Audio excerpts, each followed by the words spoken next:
Welcome back to another edition of Your Palm Beach Guide from the Palm Beach Chamber of Commerce. I'm Doug Evans, the president and CEO of the organization. And boy, do we have a great podcast for you today. We have the guy who's, I'm not in charge. This is the man who's really in charge of this, who I personally feel, he will dispute this, of course, that he is an icon in the community for what he and his family do as far as volunteerism, his career, his leadership, and just like leaning in for all the kinds of things. I've got Bill Shepard here, who is the chairman of the board of directors of the Palm Beach Chamber of Commerce, who I met about a year ago, I think a year ago this next month, October, as a matter of fact. So time flies, we're having fun. And what's interesting about being chair of the Chamber of Commerce is you are the architect of committees and all kinds of fun stuff. So Bill, welcome to the Chamber Podcast. It's Your Palm Beach Guys. We're so glad you're here. Doug, thanks for having me. I think this is fantastic. I'm not surprised at all that you are launching this podcast for us.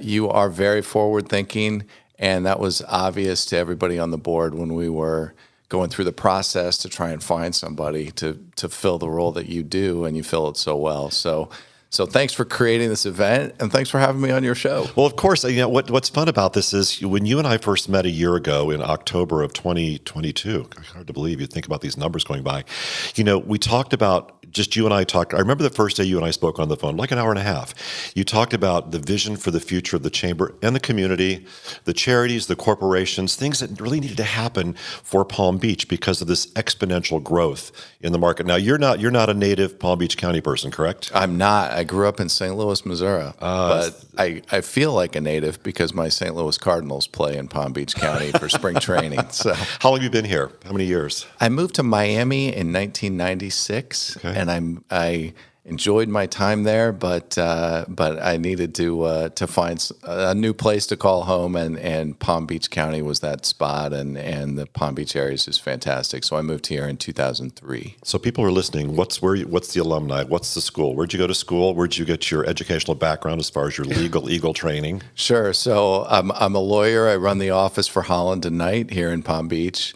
We're a law firm of about 2,000 lawyers around the world. A lot of lawyers. It's a lot of lawyers. Clients need a lot of expertise, right? I'm basically in the crisis business, right? And when a client has a crisis, you need to have the answer right down the hall if it's not in your own head. So that's a great resource for me. And to go, you ask about my own background a little bit. So I grew up in St. Louis. I went to college and law school at Georgetown in Washington, D.C. It's a nice school. It's a great school. Really enjoyed it. The Jesuit influence there at the school is palpable, and great friendships, and I think a real sense of community and being part of the Washington, D.C. community more than just the campus community, sure, which was important to me. And then I lived in Washington for a while, but I moved to Miami to be a prosecutor. Miami Vice was the hot show. It was an obvious choice. And I had a while ago. And I had a great time doing it. And I was a prosecutor then in public service for over a dozen years, and ultimately served as Florida's statewide prosecutor, which is the chief enforcement prosecutor authority in state government. Boy, that's to me, that blows my mind, because you talk about Miami Vice, which is kind of funny, but during that time period, we knew there were a lot of, as Miami continued to grow, not growing like it is now, but prosecuting drugs and corruption and money laundering, all that kind of stuff. Is that the kind of area that you worked on? You were prosecuting, yeah, at least locally? So when I was in the state prosecutor's office in Miami, I did sort of regular drugs and guns and robberies and that sort of stuff, and sex crimes. And then I moved to statewide prosecution, which is housed in the Attorney General's office, but is a separate arm of government. And it was like going to the movies every day, frankly, right? We worked big organized crime cases, lots of wiretaps, lots of financial crimes, public corruption, really exciting, interesting stuff. And the people who do that work do it because they love doing it. They do it for the challenge coins and the gang T-shirts and the sort of cool accoutrement and merch that comes with it.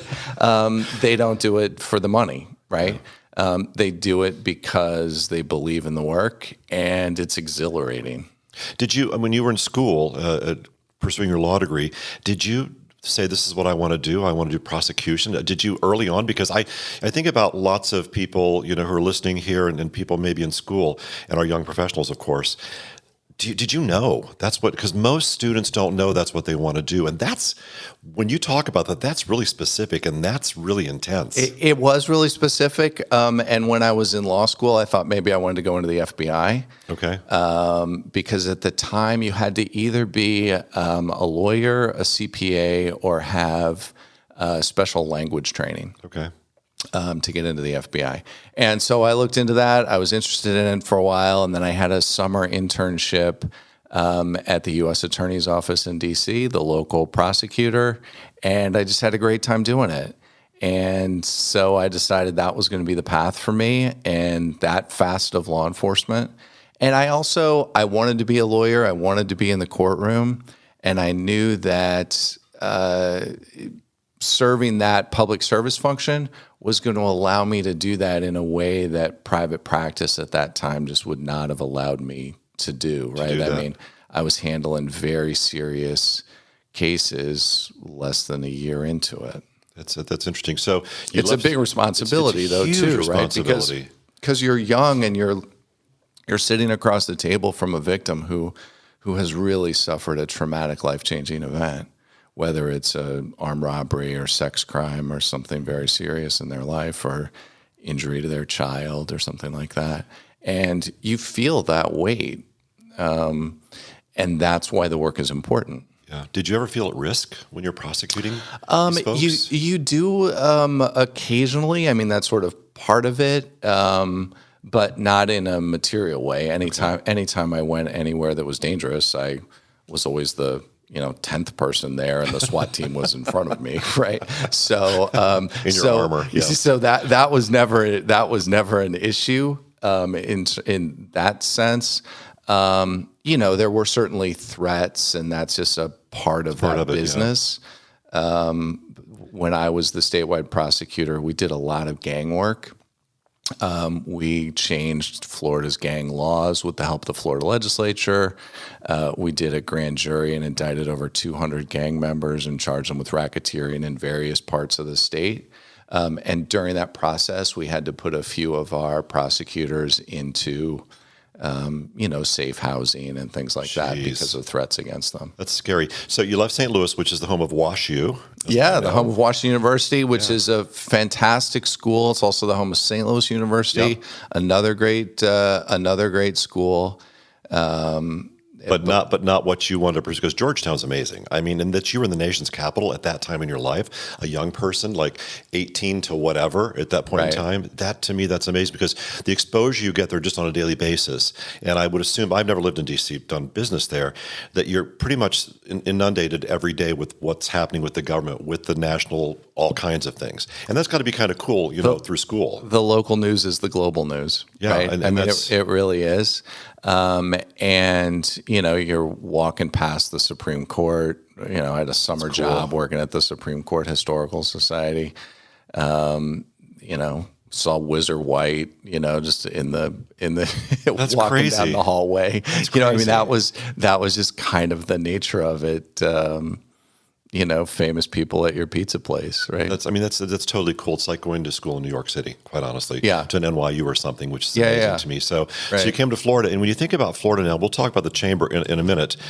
You think about what's happening here to make it topically right now current. Right. The anti-Semitism, the growth of danger and persecution of a lot of minority groups here. Now, the Jewish community is huge in Florida, which is terrific. It's wonderful. What you, as your profession, where you've prosecuted folks who are drug dealers and things, but maybe extremists, what are your feelings about this growth of the anti-Semitism here in Palm Beach County, which I know has been pretty huge at this point in time? So, it's a very serious thing. It's not just some the occasional random guy with a crazy megaphone on the sidewalk. It's a real thing. The sheriff here, Sheriff Bradshaw, takes it very seriously. Obviously, amazing. So does Dave Ehrenberg. They work with great private partners through the faith community, and it's a threat to all faiths.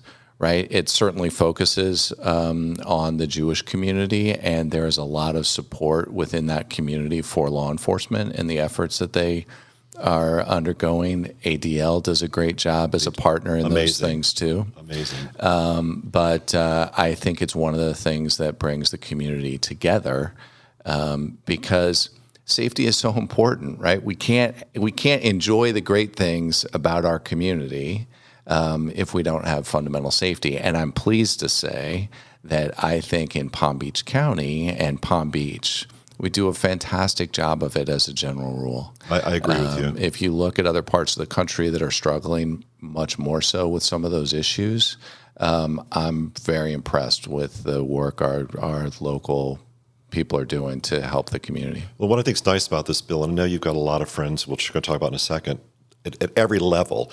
When you think about Mayor Greg Weiss, who is the mayor of the county, right? Greg is Jewish. He's focused on this. He spoke to the trustees about this a few months ago. Donnie Moore, mayor of Palm Beach. What's interesting about this, and nice is not the good word, but collaborative, is this whole team, no matter what side of the aisle of politics you're on, they all work together to keep, as you just said, this is a safe community. And I feel this is a safe community. And I also know that if you pick up the phone and call somebody in law enforcement or an elected official, they jump on it right away. It's not like, oh, it's not my problem, not my district. They move forward on this. So to me, it's amazing that, you're on top of things with this because you've got all these lawyers. It's a relatively safe community. When you think about other cities, and we'll transition into the chamber here in a second, St. Louis is a city that had problems. Los Angeles, San Francisco, most recently, those smash and grab things that are going on in the department stores. We had this conversation with Dave Ehrenberg this past week that we want to, and you brought this up to my attention one day on the phone, we have to make sure that doesn't happen here. And I fully feel law enforcement's on top of it here at this point. And I find that to be interesting. I also find interesting, and I was talking to a couple board members, a lot of churches now have security. And that took my breath away because I never grew up with that, right? And you probably didn't either. Right. And not just the Jewish temples, but all the churches have security now. So it's crazy. Right. But it's a safe community to live in. You got involved in the Chamber of Commerce how many years ago, the Palm Beach Chamber? Because I knew you're involved in a lot of things. But So I got involved in the Palm Beach Chamber as a person who went to an event every once in a while, maybe as long ago as 10 years ago. Okay. I got involved in the chamber as a volunteer and somebody who's really trying to give back to the members and the group of the community, maybe 5 or 6 years ago. All right. Through the firm or independently? No, totally independently. Okay. Totally independently. My firm is very supportive of community outreach. We have a great legacy of volunteerism and pro bono, but it's really up to each individual partner to try and find things that are interesting to them. So it's not as if you're designated to do that this. to the chamber Yeah, to this, yeah. And you're on about a half dozen boards when you and I've talked. Yeah. I've forgotten the count, but it's like I've got this, I've got that, and clearly volunteerism is something that's in your DNA. I also know, to you as a good person, said, I'm not doing it to develop my business. I'm doing it because I genuinely care about the community. And you said, I probably will never get a client out of these things I do. That's not why I do it. Right. I mean, my view of things, I think, was really sort of encapsulated from a conversation I had with a lobbyist for Publix. When I was the statewide prosecutor, I would go and testify before the legislature and talk about gang bills or money laundering bills or things like that. And 8 times out of 10, the lobbyist from Publix would come up after me and say, Senator, we just want you to know that Publix is in support of this initiative. One time I pulled the guy aside and I said, Randy, I appreciate the support, but why are you here? Shouldn't you be down at the Commerce Committee or some other committee that's dealing with issues that are more related to your business? And he said, Bill, what you do is good for Florida. Oh. And if it's good for Florida, it's good for Publix. True. And I really take that approach. I'm very involved in the chamber. I'm very involved in a not-for-profit co-working space called 1909, Great. which is an entrepreneurial hub that we have in our community, and a lot of our members are 1909. are starting businesses and doing great work out of there. again, I just think those are good things for the community I live in, so I want to be a part of it. Speaking about good things, you're listening to Your Palm Beach Guide, Palm Beach Chamber of Commerce podcast. Thank you for listening to us. You might have heard a few before, a few after, but we're the Palm Beach Chamber of Commerce, and I'm sitting here today with Bill Shepard, who's the chairman of the board of the Palm Beach Chamber of Commerce. Now, chairman of the board, you've been chair for, I think, going on your second year now. That's right. I had the joy of your first year, now your second year. That's so right. We're trying to ramp things up and keep you even busier than you possibly are. Holland & Knight, the law firm that you are the architect of and the chief of in West Palm Beach, does all kinds of great things. We also have other people that you've introduced me to who are major supporters of the Chamber of Commerce through your connections, one being the Breakers, Paul Leone. Sure. I mean, the Breakers for years, for decades, has been very involved. And, I think it's really important to recognize that because our chamber has been successful. We're now celebrating our 95th anniversary. Long time. That's a long time for a business group to be successful and supportive. We had a breakfast this week. We had 500 people in the ballroom at the Breakers. A lot of people. At 8 a.m. Who does that? Who right? does that? So there is excitement about what we do, and in part, it's because of the great partners we have. And whether that's Paul Leone and his fantastic staff at the Breakers. Now, that's a business that recognizes the importance of the people who work there. Right. And consistently, year after year, gets great reviews from its own employees by third parties.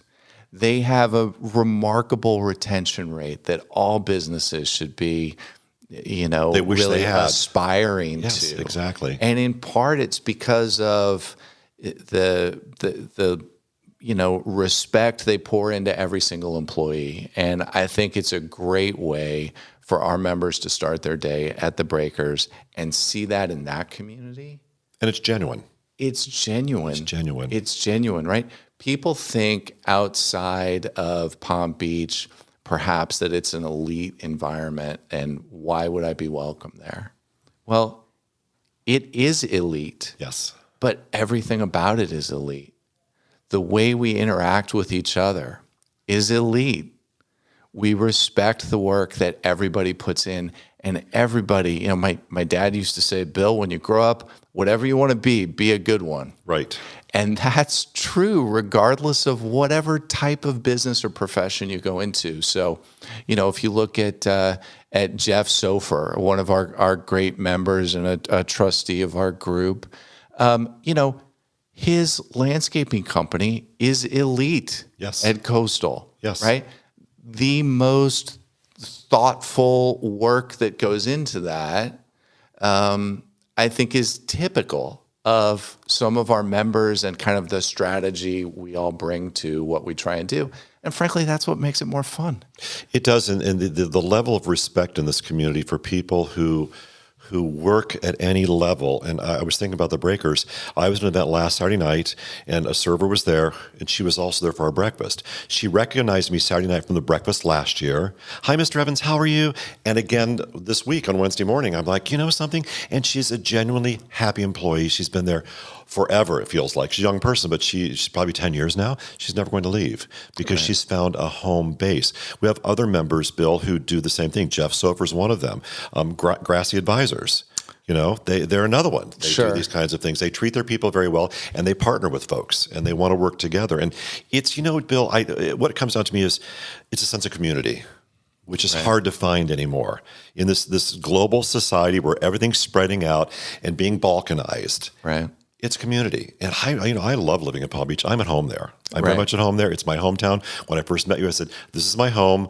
I tend to just retire here and then somehow be on my way out of here. Right. So it's really, really cool. So with the Chamber, you had a vision for this. It's podcasts. It's upping our game as far as the breakfast. It's creating new groups. Right. Because we have 500 people at the breakfast and then they all leave. Right. Breakfast. Well, there you have it. Great. See you next month. Yeah, it's fine. Right? Or Okay. see you on the street, or see you because I met you and we're going to have an individual follow-up, and your business is, could benefit from a client of mine. And so I want to make an introduction, those sorts of things. but it could be more than that, right? So I think the board was really looking for ways to harness some of the intellectual firepower that we have Which around is those. huge. Which is huge. It's like stratospheric. Really Right. smart people. Smart people who are elite and expert in their industry, whatever it is. Yeah. And so, the idea to develop industry verticals that would support the growth of the businesses of our members was a natural one. And you've done a great job executing on that. And so now we have two different verticals that I think are really taking off. One, which cuts across industries, is our professional women's group. Correct. And that is taking off, and I would encourage. I'm sure we'll drop something in the show notes so Absolutely. that people who want to sign up for these can participate in it and look at that. And the other is our vertical around construction and Landscaping and all interior, exterior design. Right. Which Correct. here is huge. And real estate in Palm Beach County, by the way, in Palm Beach proper, is the number one industry. That's what we do here. That's Right. number one. And with the genesis, the beginning of people moving here, caused by COVID, I think. Certainly sparked. And then increase escalating of it. taxes, property taxes in the Northeast in particular, salt, the whole salt thing up in the Northeast, which I suffered from at one point in my life, that people are coming here to a welcoming environment, and it's a problem building more houses fast, but these verticals, Bill, made a lot of sense. Right. And it's a vision you had, and we kicked it around a little bit, and now it's actually happening. So, Bill, with the Chamber of Commerce, there's the Shep, there's the Bill Shepherd, the nickname Shep, which we all love, by the way. I learned this in the last few days, which I think is hysterical. You told me that you'd walk across campus at Georgetown and they'd say, "Hey Shep, Shep's friends," kind of a thing, which is totally cool, by the way. So you've got a little more time in your sentence at the chamber, for your counselor, your sentence. Right. So we'll continue to work together. Clearly, at the chamber during your term here. Hopefully, after when you've stepped down and we put another person in place who's as dynamic as you are and nice, by the way.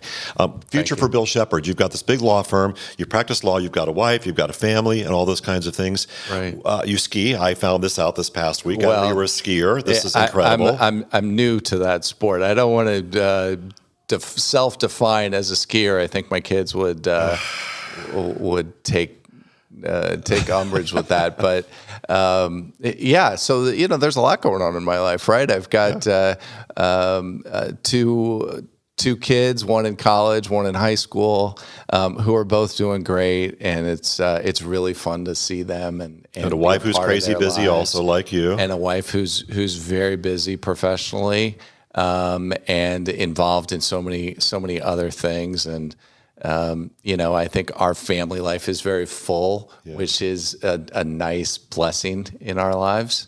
But my practice is very busy. As I said, most of my work before the Holland and Knight was in government service, which is incredible, by the way, and was really high energy prosecutions. Now I help clients who are struggling, whether they are, a company that's facing a sort of corporate life-altering investigation of their own, where they might find themselves in the crosshairs of some type of investigation. And I've done that for individual clients as well as for large corporations. Right. I do a fair amount of internal investigations, mostly through Florida, but I've handled matters in the Northeast and out in California. It's just things that I think particularly fit my expertise and background that are fun for me, and then a good match for the client as a result of that. Frankly, because of the resources I have at my firm, I've really been involved in a lot of sort of seismic litigation, big matters that have helped companies and clients that were facing a big challenge, whether that was in the election law context or trade secrets or whatever it might be. If it's a big and complex problem, we're really well suited to help with that.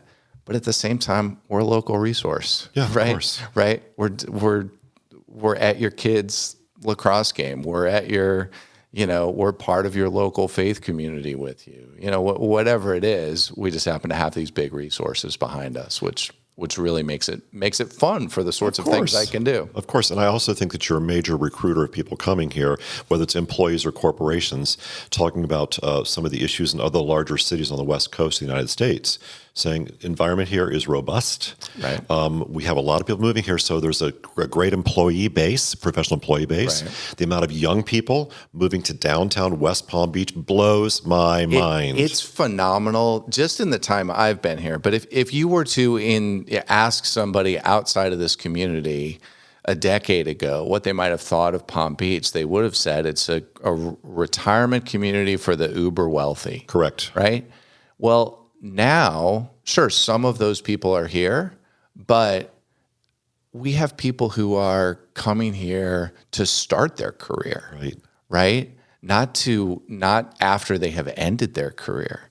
We have people who are starting dynamic businesses. We have, I mentioned this 1909 group. We have 200 people there who are starting businesses. That's a lot of people, by the way. That's a lot in one community of this size. Right. This is not San Francisco. That's a lot of different people starting all kinds of businesses, some of which I'm hosting a conference in London next week. And I'm working with one of those 1909 companies that does real-time transcription to be more inclusive for people in the audience who are hard of hearing. Yeah. Right? I mean, just phenomenal things that are happening, whether it's AI and a company like Bundle IQ that's based there, Sustainabase, which is another great company that's at our chamber breakfast from time to time, helping large companies and governments track their carbon output so that they can really validate some of the ESG statements that they're making. These are all things that a decade ago would not have been happening in Palm Beach. No, absolutely. Because I always thought it was an old person's town, right? And it's not. I live in Palm Beach on the island. I have school buses on my street now. That has not happened in the entire 30 years I've been here. I'm like, excuse me, a yellow school bus in the morning, right? And what's up with that? If you talk to the chief at the fire department, he will say our calls are year round and are no longer just related to geriatric health complaints, but are 12-year-old fell out of tree and broke arm. Right? Yeah. It's a totally different kind of community. The cat's up the tree. What do I do now? Call the nice policeman or fireman or whatever. No, it's amazing. You're listening to the Palm Beach Chamber of Commerce. Your Palm Beach guide, Doug Evans, President and CEO, and I've got Bill Shepard here, Chairman of the Board of the august organization. Bill, got a couple minutes left. This community is evolving. It's changing. Most certainly, you have been an advocate for young people moving to take jobs at your firm. The amount of young people downtown. I think the challenges we have here right now are affordable housing, which I think is everywhere, quite honestly. It's not just Florida, it's everywhere. And, I was one of the people who supported the bond to make sure that we have housing for nurses, firemen, policemen. Right. The critical infrastructure of that. As you start to create a runway for the rest of your career here in town, I'm assuming you're not planning on leaving South Florida. No. That's my hope. No That's plan. my hope. No plans to leave. It's a great place. Kids. We're glad we found it, and it's definitely our home. And once you get paroled, which means once the kids are out of college and you become empty nesters again, and life begins when the kids leave the house, right? Or when the dog or cat passes away. That's when life begins. As people are listening to this and we grow our audience, what advice would you have for our young professionals who are starting their careers here, whether it's 1909 or something else? All of them you've met who work for Fuoco or the Breakers or one of the other dozens of firms who have young people. So what advice do you give to people who might want to consider relocating here, who are listening? Because this is a global podcast. And also for young people who want to start their career, who might think about going, I've got to go to Chicago. I've got to go to pick one of the larger cities. A couple of things. What would you say on these topics? Right. Well, and Doug, part of the reason I decided I wanted to be involved in the chamber or be involved in 1909 or some of these other things is because I wanted my own kids to be able to stay here if they wanted to, but to not feel that in order to further their own career, they had to leave. Right? We all think that. We're used to. Right. You left St. Louis. It's like, I've got to get out of here. Right. Sadly, a lot of big businesses left St. Louis. Correct. It's such a great city. I enjoy going back to visit.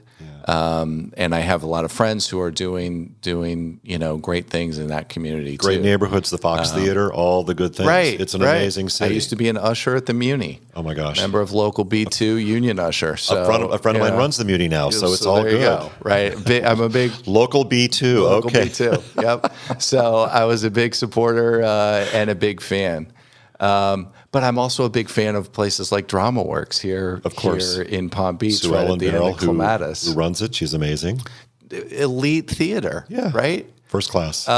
So I think those things are happening here. To your question of sort of what advice would I give somebody, I give advice to the young lawyers who come to our firm, and I'm the head of our global wellness initiative. That's probably the most important thing I think that we can do is to take care of ourselves. Yes. Right? So I want everybody to focus on that because without that, you can't do any of the other things. Right.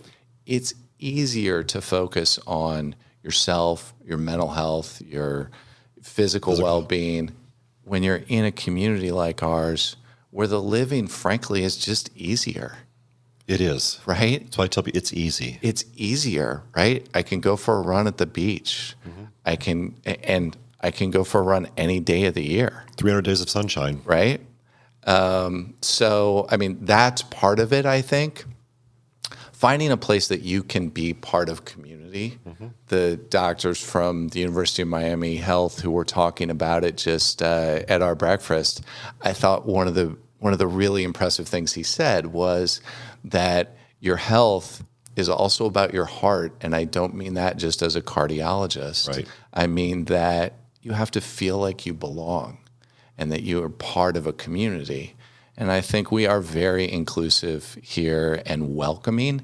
It's an easy thing to not have grown up and gone to high school and had your mom go to high school here, right? Right. People move into Florida. It is a land of assimilation. True. That's right? true. Yeah. So if you are, and I don't really want to sort of overstate the size of our audience here of this global podcast, but I understand there are people outside of Palm Beach County who may listen to this.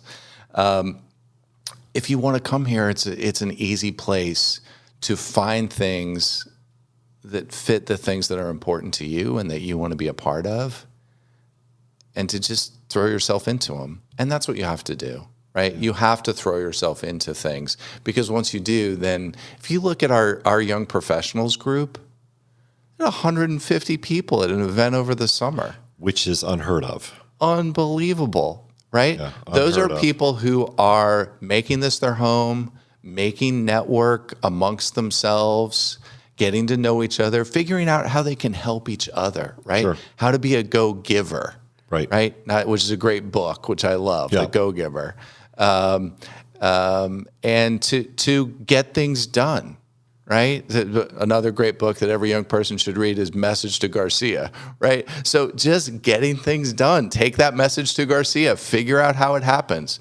Our young professionals are doing that. They're figuring out how to get things done. They're having great events. They're helping each other's businesses. They're helping each other find jobs and recruiting each other.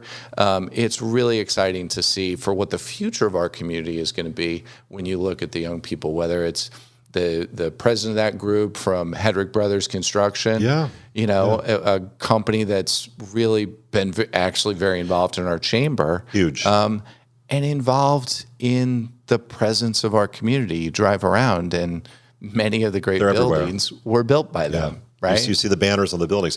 Right, and designed by REG Architecture. Right. Right. It's a family affair, but it's a Right. one big family. Bill, I think it is, you get out of it what you put into it. Right. 100%. In everything you do in life. And in your case, whether it's local charities, whether it's Holland and Knight, your firm, whether it's the Chamber of Commerce, whether it's the kids' schools that they attend, the Benjamin School and all these great public or private schools we have here. The public schools are great also, by the way. They sure are. We're blessed with that. The superintendent of schools is amazing here in the county. We've got a great guy. So Bill Shepard is the chairman of the board of the Palm Beach Chamber of Commerce. He's also the lead guy who runs Holland and Knight in West Palm Beach. And I just found out the head of Holland and Knight's Global Wealth Health and not Wealth, Global Health Initiative. Kind of funny there.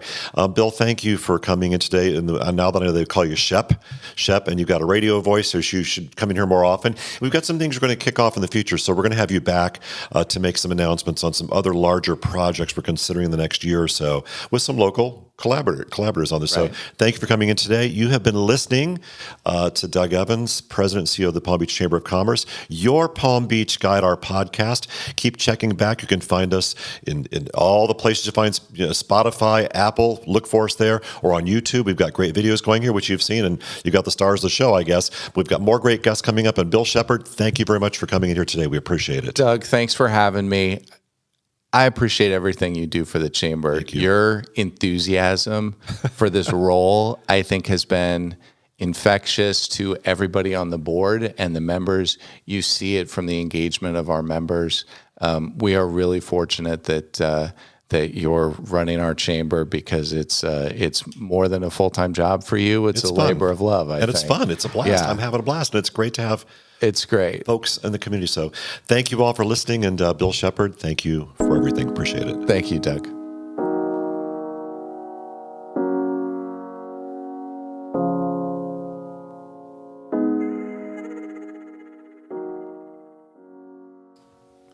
Wasn't that a lot of fun? Now, see, I told you, it's a blast to do this. Doug, that was great. I mean, I think that being part of this growing technology is really important for us. Totally cool. It's very cool. It's very easy here. And the team at Pod Populi, where we have our studios, quote unquote, they're all over the place. They've got all these locations, and they're fun to work with. I mean, crazy, Yeah, right? right. And I think lots of people do podcasts. You should consider doing one, because you know everybody in the world, for goodness sake. I mean, please, why not? Right, at this right, point? right. No, it's fun. It's easy, and you're right. I mean, this Pod Populi setup is very, very easy, and 10 minutes from my house. I just drop in here and do this with you. And now we go back to the fun stuff like the office and the kids and grocery shopping and lunch and business and Great way to start the day. prosecuting people and saving people and all the good stuff. And in my case, getting my team back together to talk about all the events next month of the Breakers and all kinds of good stuff. And of course, next month we've got Guy Harvey coming in. It's going to be totally cool. That's gonna be awesome. The good stuff. So off to work we go, And Bill. he's coming to trustees too, right? Yes, he is. He's doing the trustee lunch, and he's doing us. So yeah. So I'm going to hit my car, Bill. Time to go back on the highway and make it happen today, I guess. Right? Okay. What are you going to do? Yeah. Same thing. Yeah. Going to go out and chase some criminals. No. That was my old life. I'm headed to the office and And help some people. helping a couple of people. Make it happen. Helping a couple of people. All right, man. I'll see you.